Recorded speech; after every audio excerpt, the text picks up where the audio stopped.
Moses joined me for our first look at sports, and of course, what a season it's been for the Lloydminster Red Dogs. It's one of those things that we kind of overemphasized here, talking about, hey, they're making the jump to Tier 1. Can they do it? They won back-to-back championships, of course, in Tier 2. Would it be more competition? Well, all those questions, I should say, were answered on Saturday. Answers are answers, doesn't matter. Red Dogs, they remain the top dogs in midget football. Kyle Gallagher has more on a historic day for the program. It was a moment that was years in the making.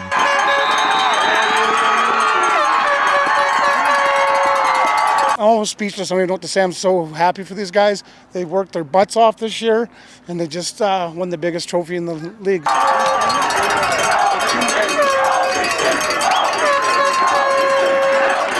Oh, it means the world. It's amazing. Like, best feeling a person can get.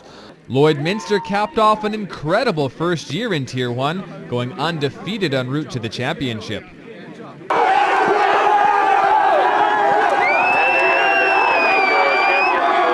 Us third years especially, we're stoked, like, being the first guys Tier 1. It really shows that what Lloydminster has for talent, and that we can compete with these guys and we can win a championship in this tier. Ever since, like, back in our very first year, we've been just waiting for this third year game.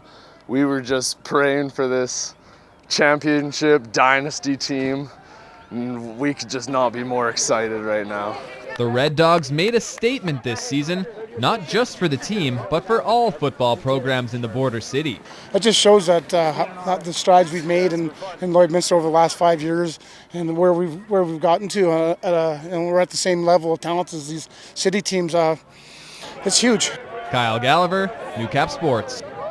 Thanks a lot, Kyle. Certainly, congratulations to those Red Dogs, champions once again. We'll move on now. She's involved in hockey for more than a quarter century and has seen the sport of women's hockey grow to what it is today. This afternoon, Loretta Normandeau was at Kitscoty High School speaking to students. Normandeau has been instrumental helping grow the sport of women's hockey from the Canada Winter Games to the World Championships. The 2011 Alberta Hockey Hall of Fame inductee was also president of the National Women's Hockey League, which only lasted 8 seasons. Now, Normandeau says women's hockey still has a long way to go in terms of the professional level, but with the increased TV exposure like the Olympics, it has seen its players become household names. 25 years ago, we didn't have elite programs.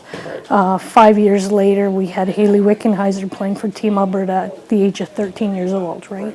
And she's pretty well known, I'd say. With a bit of help, Normandeau says the next generation will take the torch and continue to grow the female game, seeing great involvement from those like Kennedy King. I hoped that Canadian women's hockey is kind of like the NHL. Hopefully going to be, so like we watched it on TV and the whole 9 yards. Recently, Normandeau was brought back out of retirement to become a coach mentor, giving her a new lease on her hockey life. It's something I hadn't done yet. There's not many things I can say I haven't done in hockey, but this was one, so that gave me a fresh perspective, and I'm probably hooked again for another couple of years.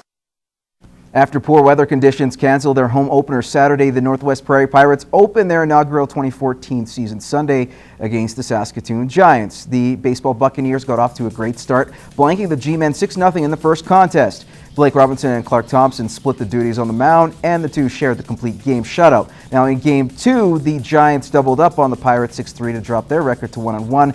The Pirates left 12 runners stranded on base. Up next, the Bucs travel to Swift Current to take on the Indians next Sunday.